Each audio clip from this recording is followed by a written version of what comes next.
Welcome back to Season 5 of The Rock Movers, the podcast for empowered women who are navigating life's biggest transitions, challenges, and moving life's biggest rocks. I'm your host, Karen Gray, and I can't wait for us to get started with today's guest and episode. Are you ready? Let's move some rocks. Hello and welcome to Season 5. I could not think of a better way to start this season than with someone that has just had such a huge impact on me personally and on some recent changes that I've made in my business and my life. I'm talking about the one and only Dr. Cameron Martin. I found him on a podcast that I love, which is called Heal Thyself with Dr. G. And Cameron was a guest on there recently. I connected with him and just fell in love because he is such a giver and has such a servant's heart. He is a soul purpose coach, an astrologist, and he specializes in QHHT. We talk a little bit about all of that and his journey in today's episode. And by the time this launches, he will be on a new journey after a huge trip overseas. So I can't wait to dive into this episode and allow you to meet my new dear friend, Dr. Cameron Martin. Let's get going. Okay, Rock Movers, you heard how amazing my guest is today, and they just keep getting better and better. So I cannot wait to introduce you to this amazing new rock moving friend, Dr. Cameron Martin. Cameron, thank you so much for joining us. Thank you, Karen. I'm so excited to be here today. Well, we have had fun off camera before we ever got on. So we've already been up to hijinks and talking about all the different rocks that we all move. But you have some amazing rock moving stories that I would love to have you share. But let's pick the best. Like, what is the most impactful rock that you've moved in your short little life? Because you're just a young whippersnapper. Yeah, but it feels like I've been around for an awfully long time. For centuries. For many centuries. You know, it's interesting, even if I can share this, and of course you can edit this out if you don't like it, but when I was thinking about rock movers, there was a saying that I have reflected on in the past, but I was actually just thinking about recently. On a spiritual path, a lot of times people fight with the rocks. It's like you're moving down a river and the rocks are there, they're present. And we tend to get sort of stuck on a rock. We're sort of holding on to the rock. Oh my God, this problem, this thing, this issue. If only I could do this. If only I could figure this out. If only I didn't feel lonely. If only whatever. We just keep banging the drum of the same issue again and again and again. And we're just like holding on to these rocks for dear life, when in reality, if we would just let go, we'd be flowing down the river, and we wouldn't even have to worry about moving a rock so much as allowing yourself to be moved away from it in your experience. So Of I don't know. course, I you just would start with something so profound as that. yeah. That over. I guess, but I've thought a lot about this idea and like, what are my rocks, and sort of what does the river look like that I'm in right now? Because we all go through periods of life where sometimes the river's very calm, other times it's more like a raging rapids. Sometimes we're about to fall over a what do you call that thing? A waterfall, and we don't know what's coming. But I think even if we pictured that, I'm sure listeners could probably reflect for themselves. Where are you right now? What do the waters actually feel like for you? And in any river, there are rocks. And so your relationship to them makes all the difference. If you keep banging into them, holding on to them, oh my gosh, this rock, this rock, this rock, just let go. And then, man, you might bump into another one, of course, but you're going to bump into it and move on, or you're going to hold on to it and grip for dear life. It's your choice. Yeah, or you're going to put it in your bag, carry it with you, and sink to the bottom. Or that. Or that. So I love this analogy with the river, because I tend to think of it like a path with the rocks that I'm carrying and being able to take them out of the bag and lay them on the ground. But what a beautiful picture of the river, because yes, every river has rocks in it. and those rocks deflect the water in a pattern. Mm-hmm. So if you're flowing, the rocks that you bump up against help you flow in the pattern, the direction that you are supposed to go. So I love that. What a beautiful visual. And I'm such a visual person. So that was really beautiful. Thank you for sharing that. You're welcome. We're Um, probably going to come back to that visual as I speak, so that maybe that's why I laid the groundwork. I have no idea. I am sure it will come up again, just the little that I know you. So we met as a result of you being on another podcast. And that podcast has been, as you said, something that a lot of people have seen you on, and it's been really transformative. On that podcast, you said so many things that made so much sense to me. So I reached out to you, and we've had conversations, and I've had a chance to learn from you. And you've helped me move some additional rocks. Recently, you've moved additional rocks. So we say we have this one big rock, or I've said we have this one big rock that we move, or we have these rocks that we move, and then we just help others move those. But the truth is, at any time, we can pick up another rock or lay down another rock. It's Mm-hmm. this beautiful thing that we have this choice of what we carry and what we don't. What has been your journey with these rocks in the river, the rocks in your bags? Tell me, what is it that we need to know about Dr. Cameron today about your rocks? Yeah. I So feel like there's a story that I don't even want to get in the way of. there's many. There's definitely a story, and there are many rocks. So just curious where we're going to start here, but so just so that people have context, similar context to what you had when we first started talking, is that I am a spiritual coach and an astrologer, among many other things. But I work with people essentially to help them discover and live their soul's purpose. Now, that was not always what I thought I would be doing with my life. I had um, different ideas. When I grew up, I was a practicing Roman Catholic. I was very religious growing up. And this was not something my family imposed upon me. It was actually something that I recognize now is actually something from past lives, a very deep connection with the Catholic Church that I have as a soul. I used to sing in the choir when I was 18 years old. I was a choir director for two choirs. A lot of my life, I was a catechist teacher. I actually even taught the confirmation class at one point. I was like 3 years older than these 16-year-olds. It was kind of wild. And I thought for a very long time that I wanted to be a priest. Now, was your Um, family Catholic, or was that something you they chose to do? they were, but not religious. It was not something Okay. my family imposed on me. I mean, my grandmother would have been thrilled had I become a priest, but nobody else cared. In fact, talk about black sheep in the family. I think the fact that I started off in church already made me weird in the family. They didn't care. They didn't really go to church, but I did. This was my choice. However, it was such a huge component of my identity, but I understood when I was a teenager that I was different, and I understood that I was gay. But being who I was in the church, it was like, oh, geez, you need to hide this. Not that being gay is bad, except you can't ever get married. And if you have sex, it's sinful. So it's kind of bad, but not if you don't touch yourself, apparently. So I was like, okay, this doesn't work for me. That's not confusing at all. Yeah, exactly. It's super confusing. So I remember too, I was someone who was singing at all kinds of masses. I sung for priests at funerals. I sung at major,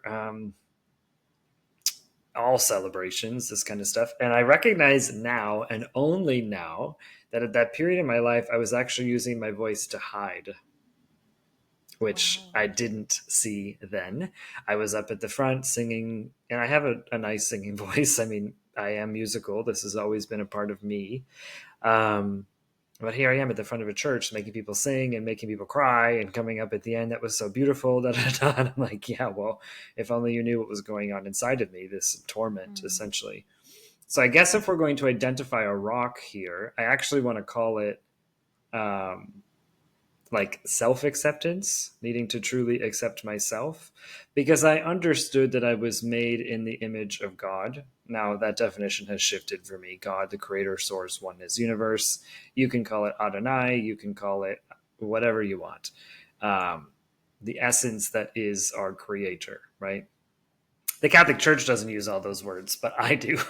Anyway, I recognized that I was perfect and everything was fine. I was exactly how I was meant to be, but boy, this did not fit into the Catholic Church, and I really didn't accept myself at all. And in my early 20s, especially, I began a career as a teacher.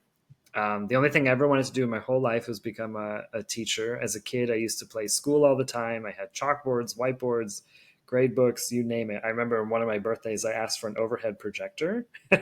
So I had those transparencies and the vis-a-vis markers and projecting it on not just the wall, on an actual screen. Um, Oh my yeah. gosh. Anyway, You're this is serious about that dream. very much so. And so when I became a teacher, that was not a surprise to anyone. And I was very good at it, like right off the bat. Surprise. I'd had like a decade's worth or more of practice. Um, but I loved teaching. However, that was a period of my life for sure. When I first started my career as a teacher, I was also singing in a parish. I was in the closet. It was a period of my life that I could tell you I was exploring the themes of really self hatred and non Mm. acceptance of self. So, this is kind of That's the a rock heavy we're rock, talking about. too. Super. And even at the time, I'm not sure I could have defined that for you, but now I can see, like, oh, yeah, that's what that was. And it was a period of my life where, to be honest, I really didn't love myself, but I didn't know it. I would have told you I loved myself back then, but I really didn't know that I hadn't accepted myself.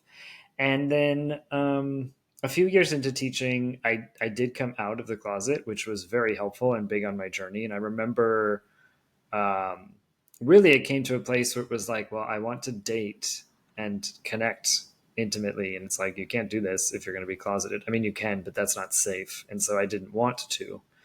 Um, and at the same time, I was going through, oh my God.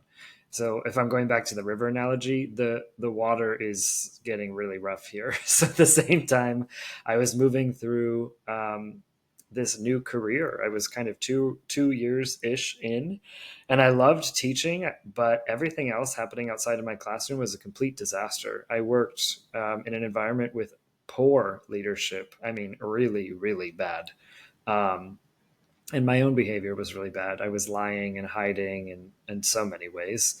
Um, and so now the waters are getting pretty rough, and I'm not really sure why I'm doing this job. I'm out, and that feels better, but I don't feel necessarily authentically me. And things professionally in life, another rock, another rock, another rock, kind of got worse and Yeah. worse.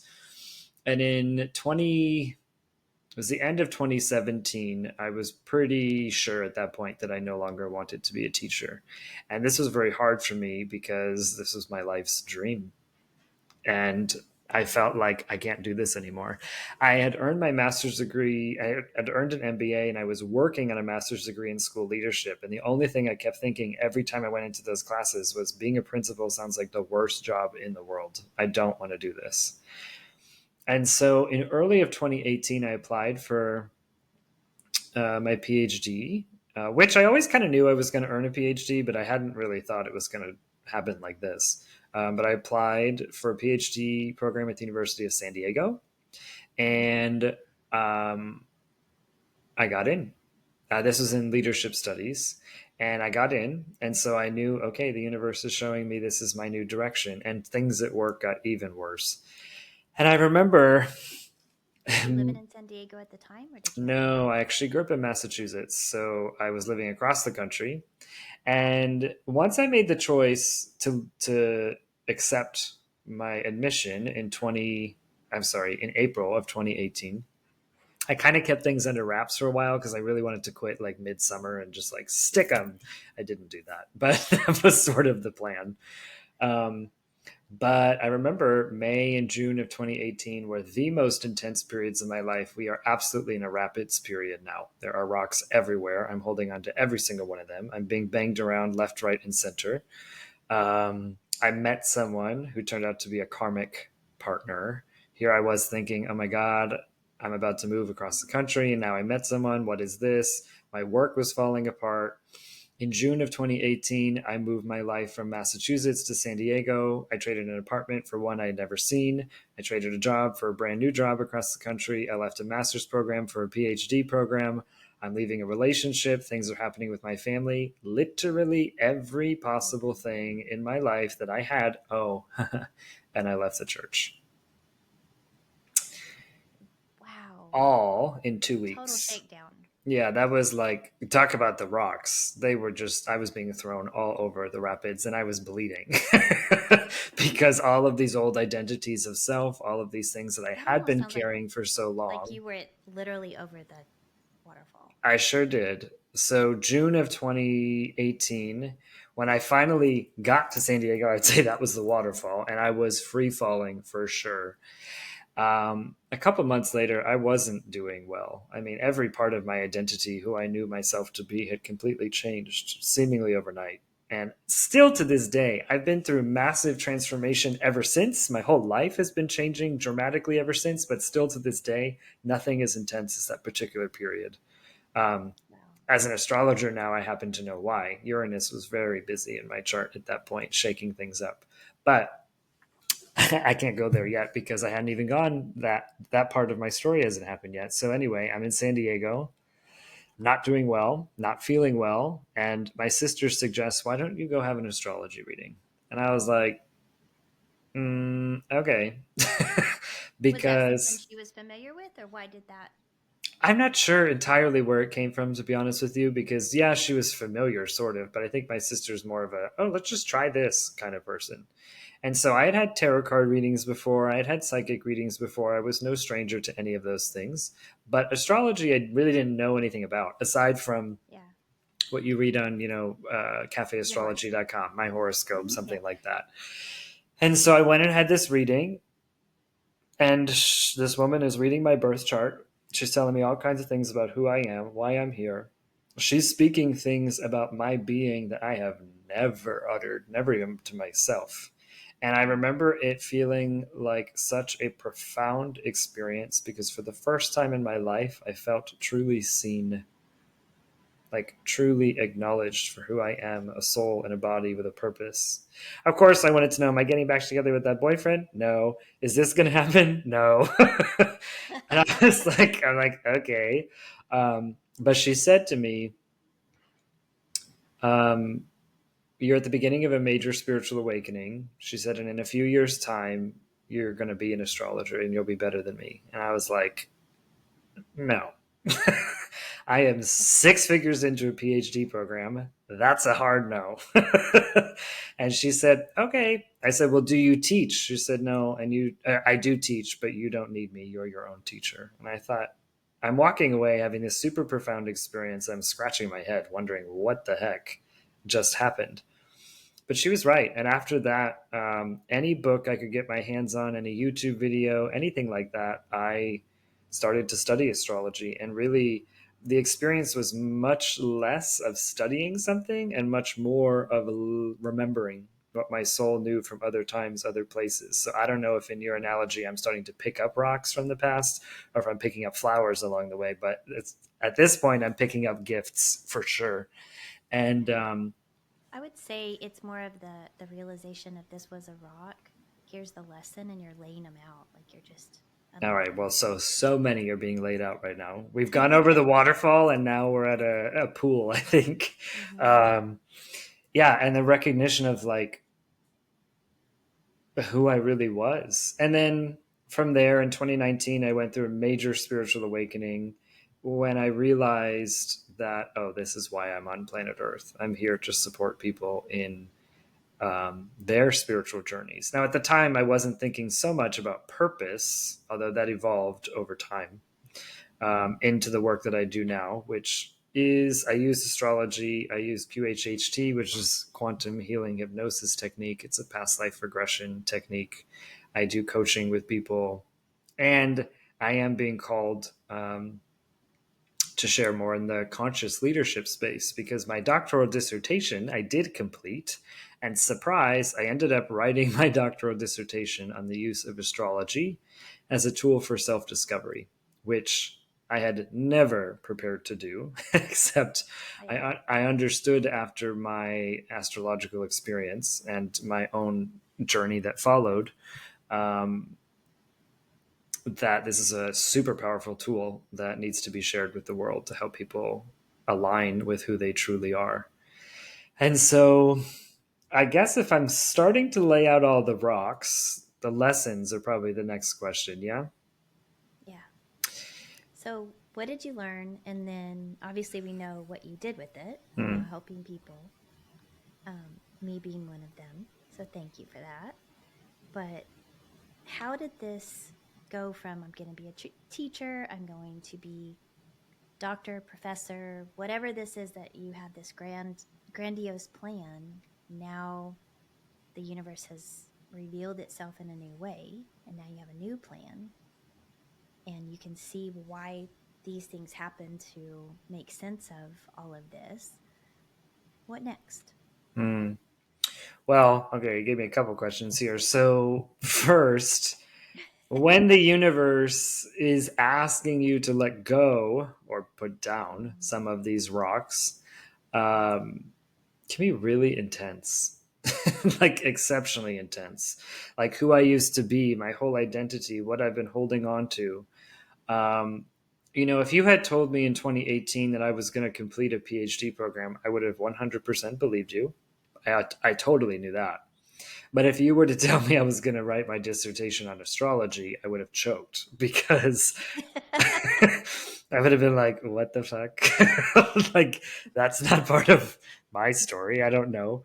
So it's funny when sometimes the burden just becomes way too heavy in an old version of ourselves, an old life that we're kind of forced to let go or put down the rock, then you start to get more comfortable with that process of letting go, letting go, letting go. Because I have moved through, oh my gosh, countless trust falls with the universe since.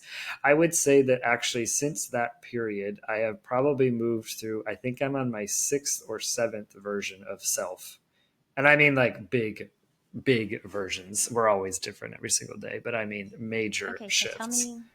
tell me what that means when you say version of self, Hmm. because I have an idea, and I feel like you're teaching me something else, like, oh, so I'm not the crazy one, like this is a thing, people do this. um but what does that mean to have a version of yourself and go through that evolution of versions? Yeah, so I think it's maybe best to describe it in terms of what were the lessons of the rocks, right? So as I started to shift and change, different versions of me emerged when I started to heal certain things. So if I were to go back to 2018, for example, the end of that everything that happened in my life was very dramatic, but also the end of that relationship was kind of a big piece for me. I learned a lot of lessons around loneliness that year and the true recognition that I'm not actually alone.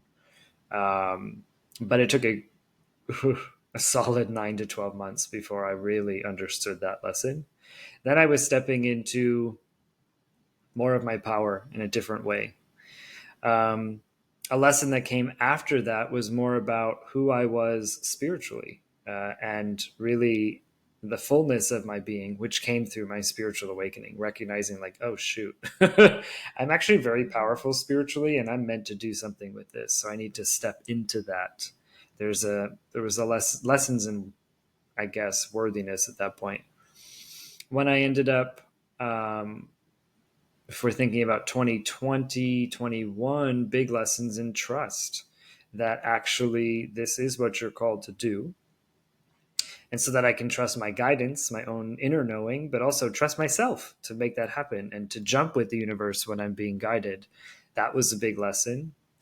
When Did you I, see a lot of people going through that similarly during the pandemic and all the things that were going on, because we were kind of pulled out of I our was, I norm? would say yes. And honestly, for me, 2020 was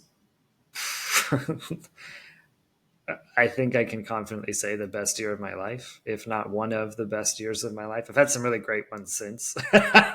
But 2020 was a major turning point for me, and I spent 90% of it alone. I was at home, lived on my own, worked from home. I used to ride my bike. I was living on Coronado Island off of San Diego, and I was riding my bike around every day and going to the beach all the time and actively avoiding work left, right, and center. It was a period. I spent a lot of time on YouTube learning spiritual things and reading a lot of books, and it was a really beautiful time of introspection for me and also to heal. Mm-hmm. Um, and what I have found with my own clients and others in my own life is that 2020 was a major turning point for a lot of people for the same reasons, because we got to Yeah. just stop this crazy rat race that we're living in and recognize, like, oh, yeah, this isn't so important, or this is important to me, or whatever the case may be. Um, my life has really never sped up to its pre 2020 speed, thank goodness, because I don't want that anymore. But yeah, after that, I ended up trusting my guidance that I was being asked to work on my business full time. So I left my full time job. A few weeks later, I was asked to move to Maui. So I did. And those lessons, that version of me was moving through a lot of lessons in self worth, big time, and Mm-hmm. also receiving. It was a time in my life where I was healing a lot of the divine feminine energy within myself, recognizing the feminine energy within myself and recognizing its power, recognizing my connection with nature. Forgiving a lot was happening when I lived there, but really the lessons of self worth in all the ways. And I went through some interesting financial moments, we'll say. That's the way I want to see it, because they were big lessons, but holy crap, was I freaking out about that damn rock back then. um, but truly stepping into that, and that's another version of self. And then I ended up traveling really the world, all of Eastern Europe, Northern Europe, and not all, but I've traveled Eastern, Northern Europe, and Mexico, as well as the United States, for 3.5 months last year. And that was a big time of, like, lessons in expansion, of really recognizing, okay, I'm picking up these gifts from other places in the world. I'm recognizing more of my own power. And then now this version of me in Los Angeles is experiencing lessons in community and connection Mm-hmm. with people, and really just pure magic happening around me. And um, service, lessons of service are happening too. So if I'm laying out all of these rocks, hopefully you've heard a number of them, the lessons have been very clear. And with each sort of period of my life, there's been different lessons. I've had many lessons very fast in the last few years, last 4 years. But if I think about each of these periods, they've all presented a different lesson, which is, by the way, one of the things that I think is so powerful and beautiful about astrology, is that it can help us to understand these periods that we're moving through and the lessons that are inherent within. Now, you are a free will being, of course. Your choice to come here on planet Earth and have a lifetime is an act of free will. And I don't believe that everything is just written out for you, like you're just banging around here having an experience that is meaningless. No, no, no, no. You are a co creator in this. But if we can understand, oh, this is what this period is teaching, here's the potential here, right? Essentially, another way of saying it is, I'm holding this rock right now. What can I do with it? Where should I place it? Yes, I love that. So you've chosen this path now and you get to help people. Let's talk a little bit about what that looks like. And you can feel free to use my experience or our call if you remember any of that. But I'd love for people to have an idea of how you help and work with people now and how you help them move their rocks. Mm-hmm. Yeah. So, Because the purpose, my why, that's always the number one question that's driving people. So I love that yours is the path and purpose. yeah, totally. So, my company's name is Path and Purpose, and the work that I do is about supporting people in living the path to their purpose. I think the word purpose for a lot of people can come with a lot of weight, kind of like the word God, maybe not so much, but it's a heavy word. Um, Mhm. and when we sort of think about this idea of, oh, I'm born for this singular purpose, I must be doing this thing. Okay, well, that's not true. While there are things, of course, that you are meant to express and experience in your life, you literally set that up. Purpose is, I believe, much more of a path that will unfold over time. Was I living my purpose back in 2015 as a teacher? Yeah, for sure. I would have told you that. I was loving it. And that's exactly what I've always wanted to do. I am still a teacher now, right? That's also connected to my bigger purpose, but its expression is way different than it used to be. Mhm. Um, and so I think when we think in terms of a path and learning to align with that path, we can watch and be more of a participant in the unfolding, if you will. Um, Yes. and so my work is really about that, helping people to recognize what is the path, what is your connection. The word I use is to your higher self. This could be a term, your guides, your angels, however you want to understand. But um, and it's threefold. So it's understanding who you are, why you're here. This is the astrological component to my work. Understanding, okay, cool, that's what I said I want to do, but what's holding me back from that, from either other lives or subconscious blocks? This is the work of QHHT. And then subsequently, learning to live in alignment with your higher self permanently. It's one thing to go on a weekend retreat or learn some amazing things. Um, but it's another to fully integrate that into your experience, right? And so supporting people in that. For some people, that looks like the expression of their purpose looks like I want to create a conscious business, and I support people in that as well. I've worked with a number of entrepreneurs over the years, and I used to be a business teacher, so there's that. But now my work is definitely more spiritually focused, and my path is turning an interesting corner that I've known for quite some time, but really working with leaders and developing them to be living their purpose and connected spiritually as well. So it's really about taking all of this work I've been doing with individuals up until this point and bringing it to leaders and their teams. But when you're working with me, if I were to give like a picture of our time together or something, um, I am a mirror for you to recognize who you truly are. This isn't about me imposing something, um, or telling you what you must do, or making promises like, oh, in 6 weeks you're going to figure out your purpose, your life's going to be perfect with a beautiful bow on top. Like, no. These are not expectations you I can have the have. 3 steps. I have the 3 steps that are gonna figure this, and this. Well, interestingly enough, I'd say those 3 steps were three big ass rocks that I had to move through that in myself. I didn't know who I was. I definitely didn't know how to move past my old limiting beliefs. And my whole life has been an experience of connecting with my higher self, source, God, oneness, whatever you want to call it. And it's actually quite funny because I mentioned those three things as if, oh yeah, this is the clearest thing ever. It really didn't come to me until like 2022, and it was like a big cosmic joke. It was like, these are the three things you can help with, Cameron, because these are the three things you've been doing in your whole life. Like, and I remember when I got the download, I was sitting in my house journaling, and I was like, oh my God, this is what I do. I help people do this. I help people figure out who they are. I help people figure out who they're not and move beyond it, and I help people live in alignment with their higher self. My entire life has been this journey. And I remember laughing and giggling like it was the most obvious thing. I could feel my angels up above going, we've been trying to show you this for a decade.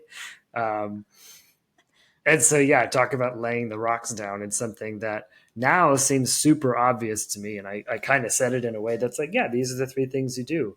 But my whole life showed me that. And I do remember when I realized, like, oh my God, that's the work that I do. Huh. Funny. Yeah. So I love that that's the thing that you did for me in our call, because you did an astrology reading on me, or for me, and held up such a beautiful mirror. It was, I don't even know how to describe it. It was eye opening. It was transformational. Just to have things like you said that you could identified times of my life where, because of what was going on with the planets, this was likely going on. You were struggling in this time, or there was a big transformation here. Um, and then to kind of like speak into what's going on right now with what I'm going through, and to tell me kind of what to anticipate was like, okay, well, he was right here. All of those days were spot on. So um, it just gave me such a sense of peace that yes, I have choice, and yes, there's these variables, and there's a very specific path. Totally. And knowing that there is was just like, okay. And that path is unique to you, right? And you know, when people are working with me, one of the things you can basically expect is to be validated for who you truly are. Now, maybe not your ego validated for who you want to be or whatever, but there's a difference. But there is a resonance and a validation for who you are and what you're moving through, and recognizing, because the perspective is always bigger when we're in this human ego day-to-day life. I got to do this, I got to do this, I got to do this work, whatever, that we can really restrict our perspective. But when we take it to the perspective of your lifetime or lifetimes and your soul and what you're really here to learn, can be exceptionally powerful to recognize that, yeah, Karen, this is a period of your life right now where self-worth issues are a thing. I'm not speaking specifically to your reading. I'm giving an example, but yeah, you're going to have to work through that, and maybe you'll have some financial issues, or maybe you're going to have issues in your relationships. There are indicators, but here's the lesson. And when you can recognize it and see it that way, it's way different. You can move through life in a much more conscious, co-creative way, because realizing you created it to begin with. So that was something that was, I think, the biggest gift that you gave me was the opportunity to see the people in my life that created really traumatic experiences, um, as people who I asked them to do a certain thing in my life so that I could be the certain person that I am, and that I needed to learn certain things to do that. And so they had to play that role. They Oh, were we're just a part of my story. And that took away so much anger. I was able to just see it as, oh, okay, this is all just my choice. It freed me up to say, I chose this. I get to choose me. I chose this. It was just a choice. totally. And what you're referring to is another aspect of my work. Look, Mm. if you go and have a reading with an astrologer, essentially they're reading symbols on a chart. And lots of people can do that. What I'm doing is way deeper than that. And you can probably speak to it, because I am deeply intuitive and I receive messages from all over. But um, in your what you were talking about is a lesson that I do teach people, in this recognition of, okay, you as a soul chose to come into a body and have a life here on planet Earth, Mm-hmm. and you chose the specific lessons you wanted to learn, or the rocks you said you were willing to carry in this life. Because I want to evolve, I want to grow, I want to change. Otherwise, why come to Earth? Why be a human? And so you say things like, okay, I want to learn about self worth in this lifetime. Cool. And then all these souls up there said, great. And your higher self said, wonderful. You want to learn about self worth? And your dad agreed, I'm gonna teach you about self-worth. And your first boyfriend, I'm gonna teach you about self-worth. And your first husband, I'm gonna teach you about self-worth. And they all came down, and maybe they were really cruel to you, and maybe your dad as a kid used to make you feel worthless, and your first boyfriend rejected you and made you feel totally worthless, and your first husband did the same darn thing, similar pattern. Well, the recognition is you wanted to learn the lesson of self worth. And how else were you going to do it without being triggered by somebody treating you the opposite of that, right? And Right. Like you were recognize, unworthy. yeah, like you were unworthy. And the recognition that actually, at a soul level, all of those expressions are expressions of unconditional love from the Creator, because you're just playing a game down here. So to recognize that those souls said, yeah, I love you enough, I'm going to do it. I'm going to trigger you. I'm going to be an asshole to you. I might abuse you. I might whatever. And that actually, from a soul perspective, not the human perspective, like the humans, we have problems, we have drama, we have trauma, we create karma. Like the game is real down here. But at the soul level, before we came here, all of that was chosen to really help you to grow. And it's a really different perspective, of course, on thinking about your life. But I've had conversations with many clients. I've had conversations with my sister around this self-worth thing and her relationship with my father and the way that things have played out, how she's always felt not good enough and da da da da da. But she recognizes, oh, wow, he's like my best teacher. It's different. Yeah, it's very different. And there is a different set of language, a different set of words and descriptors than what you grew up with in the church or what I grew up with in the church. And so that is probably an episode of a whole nother conversation that we need to have just about this, um, the religious component to this. But how has that been for you, transitioning from what you grew up knowing Mm-hmm. versus what you know to be true now? And how can you help others who might be struggling with that same? Yeah, a great question. So I grew up, like I said, very Catholic, very, I mean, I was thinking about being a priest, for goodness sake. Mm-hmm. Um, I recognize, and my understanding of the universe, by the way, has changed tremendously by a few different works, which I can share with you. But what I can say is that I recognize now that my connection with the Catholic Church has a lot to do with past life experiences. I've been a priest a lot. I think I loved it. Honestly, put me at the top of the altar and with beautiful vestments, the gowns, the incense. Girl, I would be in my glory. Are you kidding? I've done that. I could make myself, it's freaking pomp and circumstance. If any of you ever seen a Catholic mass, I've done that so much. It feels familiar.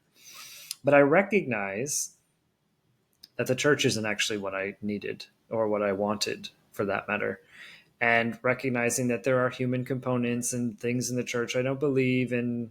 I'm not here to make any sort of claim against the church for anyone that's important. But for me, my journey with the church ended because it didn't resonate for me anymore. However, what I recognize now is that my connection with the church has more to do with the person of Christ, the man, Yeshua, who lived on this earth and taught the lessons of forgiveness and self love and taught us about the power that we had within ourselves, right?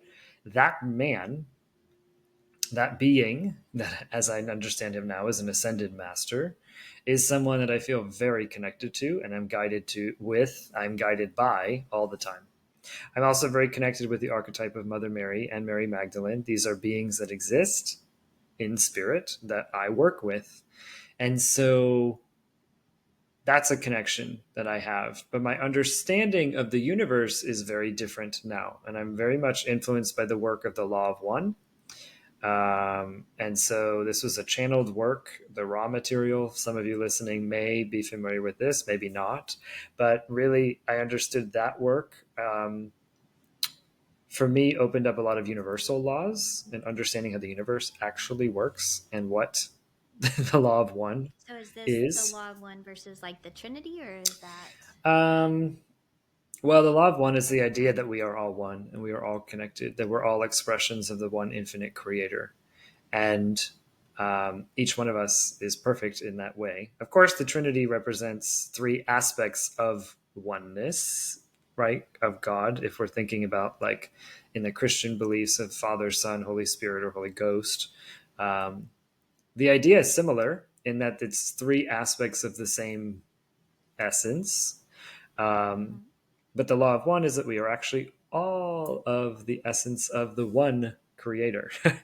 um, that's a podcast episode of its own right. There are many teachings in the law of one that are beautiful, but between that, the work that I've done in past life regression, and a lot of the work that came through Dolores Cannon in particular, her channeled works of Jesus in the Essenes and the work they walked with Jesus. I'm actually now, it's right behind me. I'm just started reading. I don't know if you're listening to the episode, you're not going to see it, but I just started reading the Essene Gospel of Peace, which is one of the missing Gospels in the Bible, because Jesus, according to many biblical scholars, was actually a member of a community of people who lived outside of Jerusalem, known as the Essenes, and that actually he was living in that community, was trained by them, was very spiritually evolved, and then he went and did his ministry in the world. So anyway, I'm reading this now. So it's not that I have ditched, we'll say, my Christian roots. They've just gotten a lot deeper. Um, Mm. like the idea or the phrase of like, I need to accept Jesus as my Lord and Savior because I'm sinful. And okay, that's fine if that resonates for you. For me, that doesn't feel right at all. Right? For me, that feels like, I don't, how, no, that doesn't make any sense. But for me, connecting with who the person of Jesus really was and his actual teachings underlying, which were ultimately about forgiveness and unconditional love, everything he always taught was that, and about the power of your own ability to heal yourself. He was always teaching that, right? So for me, those roots have just gone a lot deeper beyond what the church says I have to believe, right? Surface level, to what I truly know as real. Because, by the way, all of the holy texts, whether it's the Bible, the Quran, whatever, there's truth with a capital T in all of them. It's why they exist still, because you can't snuff out truth. Granted, men, scholars throughout history have pretty much manipulated them all and made mistakes and not understood things in the consciousness they were created, etc., etc. But the point is, these texts carry universal truths. Um, and so it's about allowing yourself to just explore deeper. So I feel now like I have a deeper understanding and a deeper connection with the person of Christ, but it's not because of the church. It's more because I know who I am deeply at a spiritual level. Um, and I know more about universal laws. So to me, the teachings are deeper. I had a really interesting conversation. I read this somewhere, and then I was talking to somebody about this, that souls, when they come into planet Earth, we choose where we want to live geographically, which families, parents, that kind of thing. And generally, the geographic thing is going to influence religion. It just does, wherever you live in the world. Uh, People's religion and thought systems, their belief systems are very present. And so I don't remember the details specifically of this idea, but it's really, I think, a beautiful one. The idea that you as a soul came into a specific geographic area, but also a religion to learn, or not, or no religion. That's option two, to learn specific things. If you look at all of the major world religions and teachers, their avatars, they're great avatars of all of the world religions. Jesus taught, the person of Jesus taught of forgiveness and unconditional love, primarily. Buddha teaches a lot about the mind and stillness and recognizing that you are not your mind and the ego, right? And that you can actually create peace within your everyday life, right? Muhammad, different teachings, this whole idea that actually as a soul, we might be attracted to particular religions so that we can learn particular lessons in this lifetime. And I thought, that's a really beautiful thing to consider, especially if you're someone, for two reasons. If the religion you part of it, excuse me, if the religion that you are a part of feels very resonant for you, beautiful. But if the religion you're a part of no longer feels resonant for you, rather than throwing it all out, recognizing what were the threads? Why did you need that to begin with? What were the lessons you were learning there to begin with? And how might those roots go a bit deeper? Right? I think a lot of people leave the Catholic Church or Christian churches or Judaism or whatever angry and mad or irritated or feeling like they were controlled or manipulated. And look, I did for sure. But you can also take that rock and recognize, wait, there was a gift there. There was a reason I chose to learn these things, to play with those themes. What are they? Because they're an important component of your journey for sure. I think that's one of the biggest gifts of seeing that this is a journey that we chose, is what is the lesson that I was supposed to learn Mm-hmm. here, and not being attached to this happening to me. Like this was orchestrated by me for me. Everything was So created for you to don't experience. miss the moment. Don't miss it. And if you do, and you don't learn the lesson, I can guarantee you it will come back in this lifetime or another. We don't get to, on planet Earth, we don't get on planet Earth, on School of Earth, whatever you want to call it, we don't get to bypass our lessons. And sometimes when I read people's charts or work with clients, some themes are so intense. They move through a great deal of abuse or neglect or whatever. And people, it can feel like, oh my God, what do I do? Or what did I do to earn this or whatever? That's, or Right, to deserve what did I it. do to deserve this? Right. And it's like, well, Yeah. it's kind of, we're kind of misrepresenting a little bit here because again, you wanted to learn something, and if you didn't learn it before, you will learn it again. The universe is just going to bring it back so you can graduate Mm-hmm. from these lessons. And so if you don't learn it now, maybe in 5 years in your next marriage it'll happen, or maybe in 10 years when somebody dies, or maybe in your next lifetime, but you will learn it. And the lessons tend to get more intense over time. Why? So that you will just learn it. And so if you're even sitting here listening going, huh, I wonder what some of the biggest lessons were in my lifetime.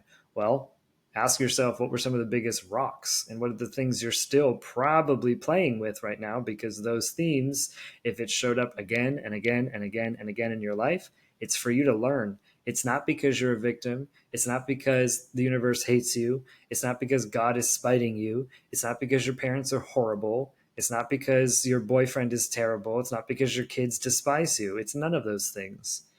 The lessons are there for you so that you can learn, make a different choice if you want to, or not.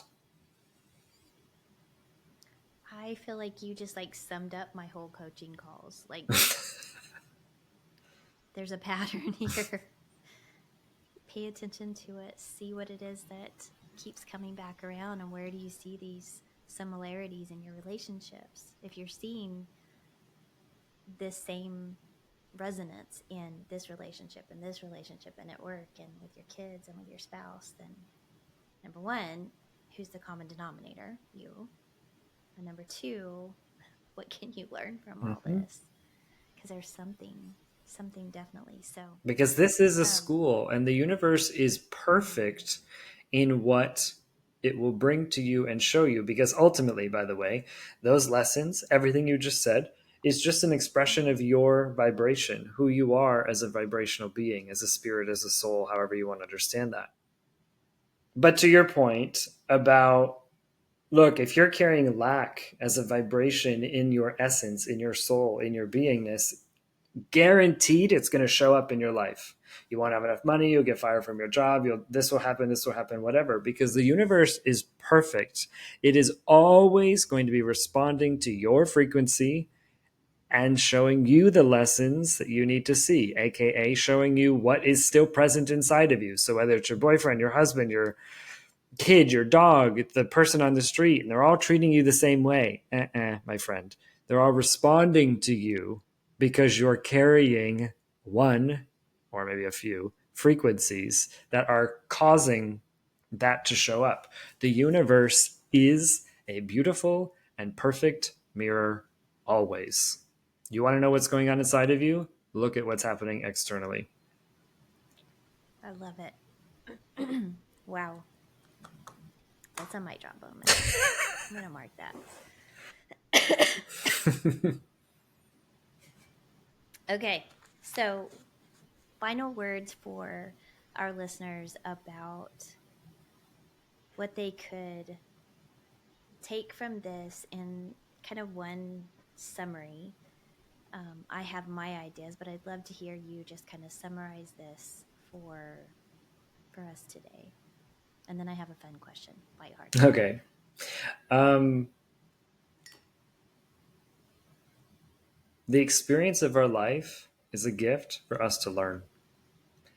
And so if you recognize that we came down here for a reason, that everything actually matters, not in a heavy way like, oh, this is so important. If I mess it up, it's the end of the world. No, because you could come back again in another life if you need to. But that your life actually is sacred and it is important and it's always teaching you. The whole experience that we're moving through is about learning and growth. And so if you recognize that everything in your life is just a catalyst for your growth, well, that's the key. You might be able to let go of some of those rocks and just flow with it. What a beautiful gift. Thank you. Thank you. Thank you. Um, okay, so fun question. What is one hack, tip, trick, tool, resource? Could be any of the above that you love that is absolutely making your life better. um, Astrology.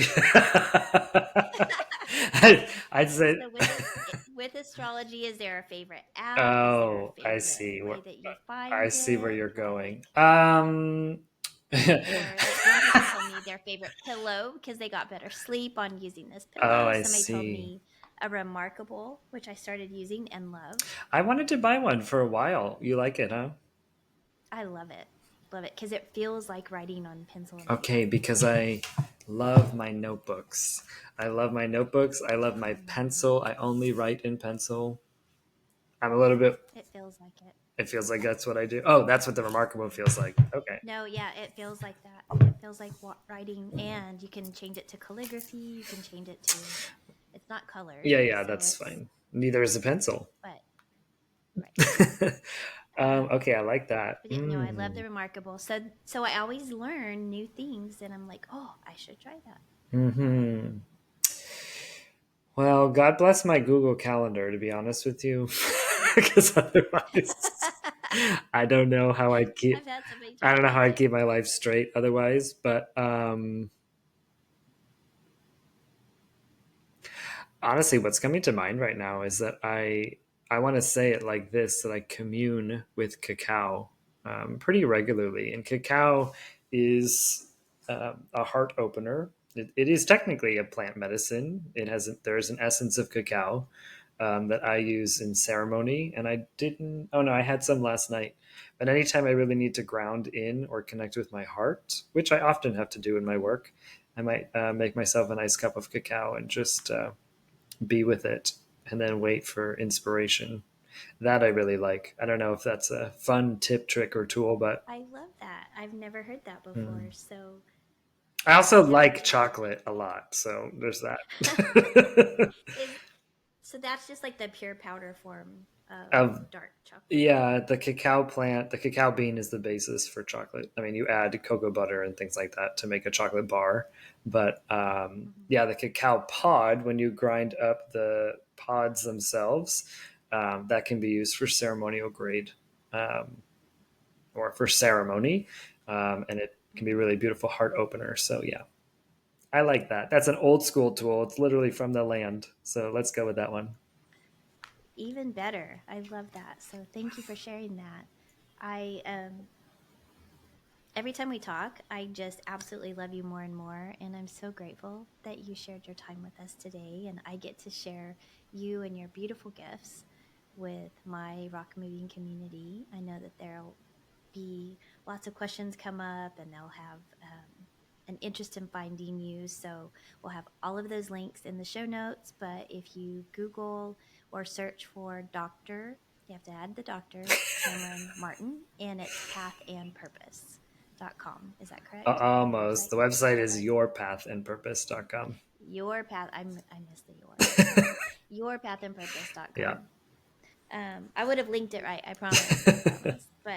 Um, but he has all kind of things coming.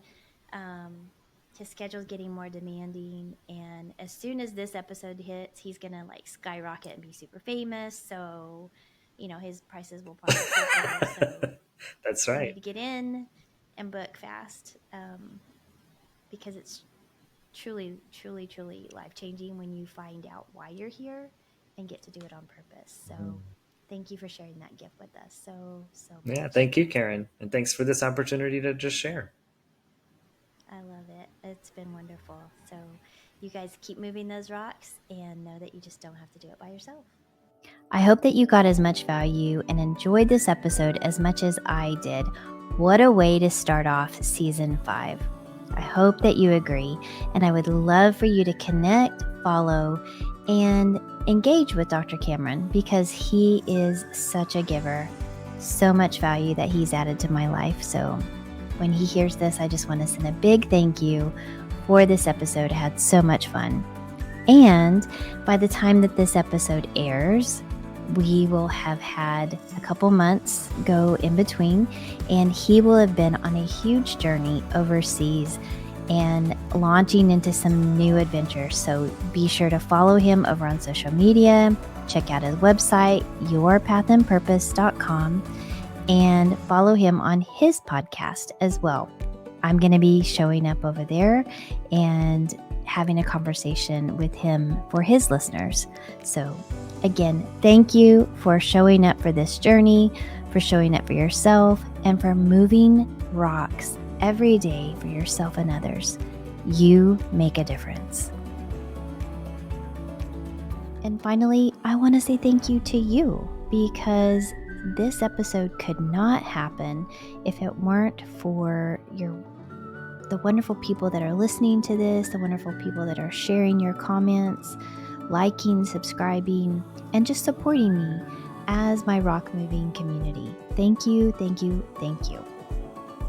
And as my way of giving back and saying thanks, I want to offer a free resource with my self-worth archetype quiz. It's a free quiz for you to learn your self-worth superpowers and discover your self-doubt kryptonites. Those are the things that are getting in your way. This is totally free, and if you take this quiz, you'll see that there's also a free discovery call that you can tap into to learn more about the results and how you can best use those to escalate, scale, and elevate your self-worth and self-confidence. I'm here for you. This is my way of saying thank you for showing up for me. And of course, please don't forget to subscribe to the Rock Movers so that you stay in touch with all of the new updates as they come out, because we have some amazing episodes that are going to be coming out in season 5. I cannot believe this is the last episode of season 4, and season 5 is launching so soon. Of course, I also want to encourage you to follow me and connect over on social media. I'm on Facebook, TikTok, Instagram, and LinkedIn. I do respond myself, so if you get a response, that's from me. That's not from my assistant, that's from me. So please, let's connect, stay in touch, and let me know who you'd like to see on the Rock Movers. And if that's you, please feel free to put your own name in, because we are in this together, moving rocks, one rock at a time. Take care.